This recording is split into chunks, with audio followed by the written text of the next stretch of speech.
How to adjust sharpness on Smart TV. And okay guys, the first things you can do is go to menu on your remote.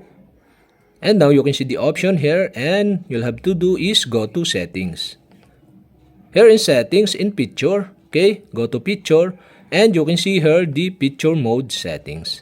And now you can adjust the display settings for each picture mode. Okay, you'll have to do is go to picture mode settings, and you can see again the option here. And now you can see the sharpness. And the sharpness is set into 25%. And now you can adjust how sharp or soft the edge of image appear. Okay, you'll have to do is go to sharpness. And now you can see here the adjustment. And you can adjust to the right to hide the sharpness. Or you can adjust to the left to low the sharpness. And okay guys, I decide to adjust the sharpness into 30%. And that's it guys, we have successfully adjusted the sharpness on my Smart TV.